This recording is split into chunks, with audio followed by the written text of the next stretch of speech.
Je ne résiste pas au plaisir de vous commenter ce tableau-là, qui est l'évolution du prix du blé de la récolte 2010, depuis le mois de mai de l'an dernier jusqu'à ces jours-ci. Pourquoi? Parce que depuis le temps que je fais ce métier, c'est la première campagne où on voit des fois dans le marché des variations que l'on explique 2 ou 3 jours après. Je veux dire par là, c'est que depuis qu'on est sorti de la politique agricole avec des autorisations de sortie de céréales, où on est dans un marché complètement mondialisé, on arrivait quand même à comprendre la forme de la courbe du prix, avec les histoires d'offres et de demandes, de production, de catastrophes climatiques. Une année comme cette année, vous allez voir, là j'ai ciblé 12 points, et il y a des fois où ça n'a vraiment rien à voir avec nos préoccupations. Alors déjà, l'an dernier, même époque, premier lieu, on était là et je vous avais dit, le prix du blé, il n'y a aucune raison pour qu'il augmente. Je m'en rappelle bien, on était autour de 140, 145 locatifs, et vous avez dit, le prix du blé, il ne peut pas monter. Il n'y a que le maïs qui peut faire bouger les choses. Bon, évidemment, vu ce qui s'est passé, vous pouvez déjà repartir casser la croûte, parce que ce que je vais vous raconter, c'est à peu près la même valeur. Toujours est-il que je n'avais pas prévu, comme beaucoup d'autres, la sécheresse en Russie. Bon, la sécheresse en Russie, elle nous a pris autour du 15-20 juillet, et elle s'est faite en 3 étapes. Il y a eu 3 annonces. La première, on n'exportera pas jusqu'à Noël. La deuxième, on n'exportera pas du tout cette année. Et début août, 15 août, on va importer. Et ça a quand même eu un effet terrible sur les marchés, puisque en important, ils ont asséché les disponibilités de l'Ukraine et du Kazakhstan, ce qui fait qu'avec ces gars-là qui sont toujours moins chers que nous, on s'est retrouvés sans avoir besoin de se battre. Ensuite, ce qu'on n'avait pas prévu non plus, c'est qu'il y aurait des inondations en Australie. Et c'est vrai que ça a eu un effet. Non, c'est plus tard ça. Ça c'était le point 3. Ce qu'on n'avait pas prévu, c'est des inondations en Europe du Nord, des qualités de blé déplorables en Allemagne, en Pologne, en Angleterre. Ce qui fait qu'au bout des courses, on s'est retrouvé que 2 exportateurs de blé meunier dans le monde, la France et les États-Unis. On était au mois de septembre, il n'y avait que nous pour servir là-dedans. Après, on a eu 3 phénomènes, là, 4 phénomènes qui sont, qu'on a expliqués après coup. Les 3 fois, on a vu le prix du blé baisser de 10 à 20 euros. Dans le premier cas, c'était le 26, 27, 28, 29 septembre. Et ça correspondait à la date de clôture des trimestriels des fonds de pension. C'est un truc auquel on n'était pas habitué. C'est que vous savez que depuis la crise de 2008, il y a des milliards et des centaines de milliards de dollars qui sont injectés dans l'économie pour éviter que les banques, fassent faillite. Et ces centaines de milliards de dollars, ils se promènent sur les marchés, des actions, des monnaies, des matières premières, et ils viennent des fois acheter du blé, du colza, du maïs, du soja, du cacao, etc. Et quand ils clôturent leur compte en fin de trimestre, on allège les positions, les prix baissent, et ça remonte le 1er, le 2 ou 3 du mois suivant, parce qu'ils refont des positions. Donc on a eu ça, et là ça nous a laissé assez interloqués parce qu'on ne comprenait pas. Deuxième et troisième événement là qu'on a eu du mal à expliquer, mais qu'on a expliqué après coup. Et pour nous, ces 2 baisses-là de 12-15 euros, ça a été lié aux rumeurs d'annonce de hausse des taux d'intérêt en Chine. Alors, vous allez dire pourquoi? Pourquoi? Parce que hausse des taux d'intérêt en Chine, ça veut dire moins de croissance en Chine, ça veut dire moins de consommation de viande, moins de poulet, n'est-ce pas? Moins de céréales. Donc, les 2 fois, c'était des rumeurs, puisque la Chine était en surchauffe, et les fonds de pension avaient anticipé en vendant leur position. Après, on n'avait pas prévu non plus qu'il y aurait des inondations en Australie, et une mauvaise récolte en Argentine. Et là, on s'est vraiment retrouvés, toujours que les deux, face à face, les Américains et les Français, pour alimenter le marché mondial de blé, l'alimentation humaine. Et donc après, on a eu une petite période de sereine, là, au début d'année, janvier jusqu'au 20 février à peu près, où là on a beaucoup vendu, beaucoup exporté. Et puis, quand on est arrivé là, on a eu les événements qui se sont passés en Afrique du Nord, que vous connaissez, et on a eu des doutes sur leur capacité à exécuter tout ce qu'ils avaient acheté. Donc le marché a baissé, en se disant que l'Égypte, la Tunisie, ils allaient finalement pas être capables, il y aurait des grèves dans les ports, et ils ne pourraient pas acheter tout ce qu'ils nous avaient, ils ne pourraient pas prendre possession tout ce qu'ils nous avaient acheté. Là, on a eu une baisse phénoménale, mais qui est plus rapide que ce qui est sur le tableau. C'est le fameux tremblement de terre du Japon. Là, il y a eu panique à bord sur tous les marchés mondiaux, rapatriement de l'argent, vente des positions. Et là, ça a fait mal. Hein. En une journée, ça a baissé de 15-20 euros. C'est remonté une semaine après. Bon, on est revenu un peu sur de l'agronomie là au mois de mars avec des annonces de SEC aux États-Unis qui ont fait remonter les prix, prévision de la prochaine campagne. Et puis là, on a eu autour du 20 avril une annonce qui a été faite par un gérant des banques d'affaires américaines. Elles sont aujourd'hui trois grandes banques d'affaires à donner des conseils écoutés par les investisseurs financiers. Il y a la Rabobank, il y a Goldman Sachs, il y a JP Morgan. Le gars de Goldman Sachs, qui est un vrai gourou, il a dit de toute façon les matières premières c'est déjà très cher, la croissance mondiale ne va pas pouvoir s'en sortir avec ça, donc vendez vos pétroles, vendez votre aluminium, vendez votre cacao, vendez votre blé, votre maïs, et les marchés ont baissé. Dernier événement qui lui est le plus anecdotique, c'est que le dernier jour de l'échéance mai du marché à terme du blé, en une journée on a connu 40 euros de variation du prix. Et le cours de clôture par rapport au cours du matin a été en hausse de 27,75 euros, record à bas. Hein, donc voyez la campagne quand même. Sur la forme de la courbe, elle traduit bien quand même l'offre et la demande. Mais au milieu de tout ça, il se passe des choses assez compliquées. 27 euros, c'était dû à quoi là?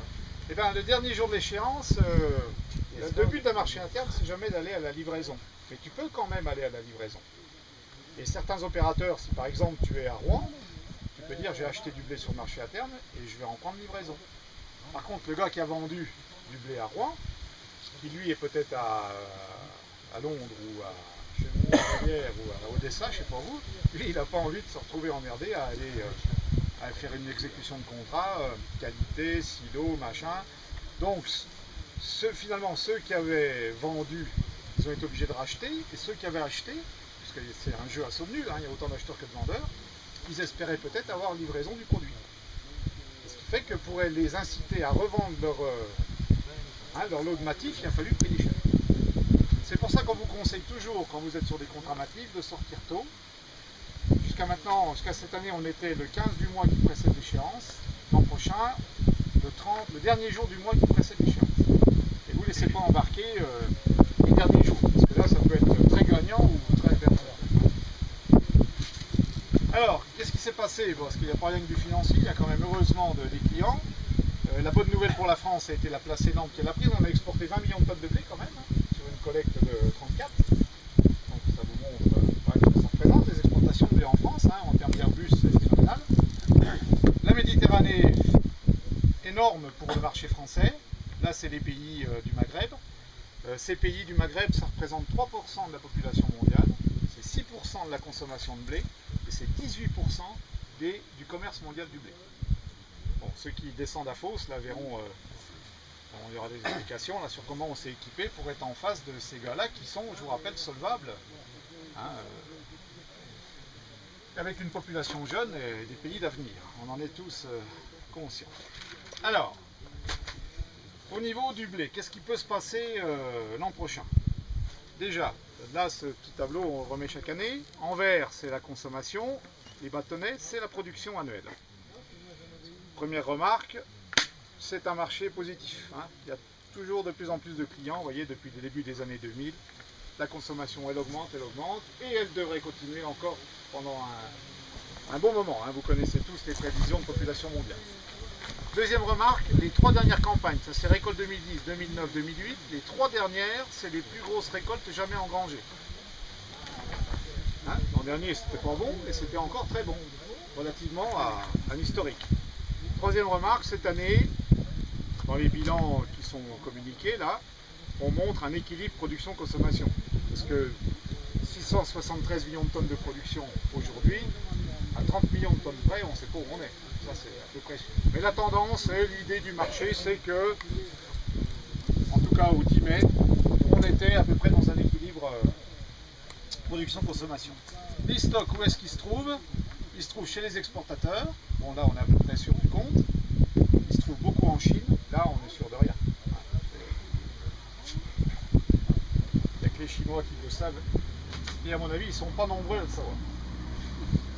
Alors, pour arriver à la production dont j'ai parlé, quels sont les grands éléments?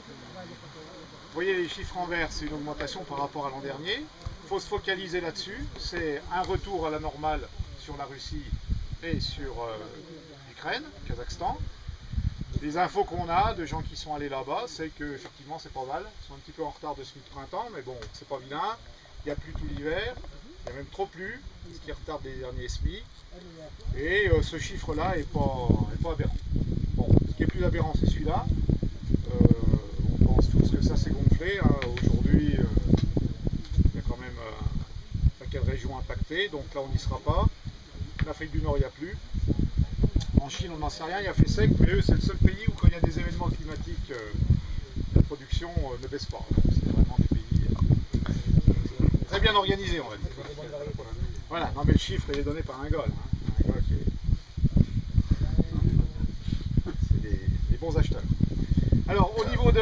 Si, quand même, ce chiffre-là est important. Pourquoi je dis on est exactement comme l'an dernier? C'est quand on regarde le rapport stock sur utilisation, à la fin de la campagne 2011, on sera à peu près au même niveau qu'à la fin de la campagne 2010, et donc il n'y a pas de souci pour approvisionner le marché.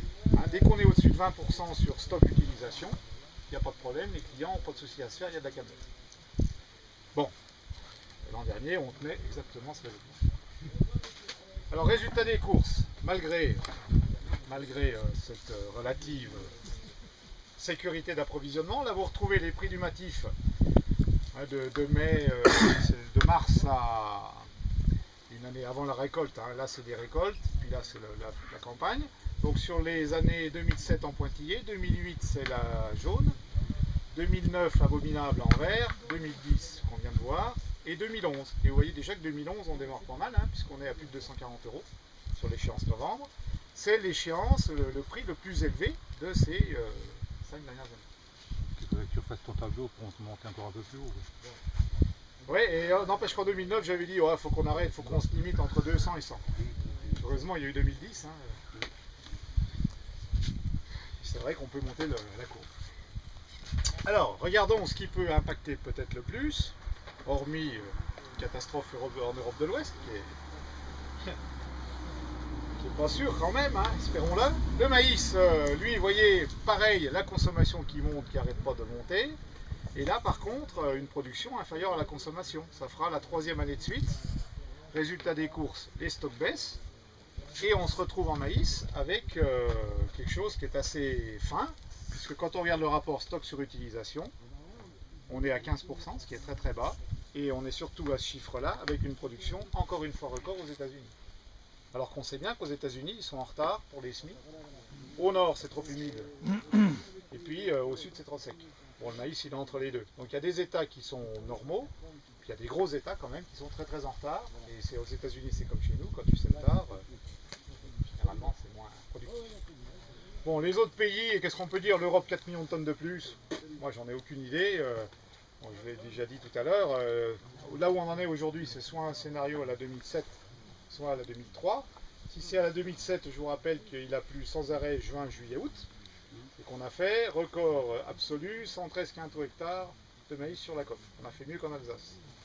Si c'est 2003, on a fait 53 quintaux hectares, ce qui était aussi un record. Donc, mais on a gagné autant parce qu'il valait le même prix que l'année d'avant. J'ai un indicateur là-dessus.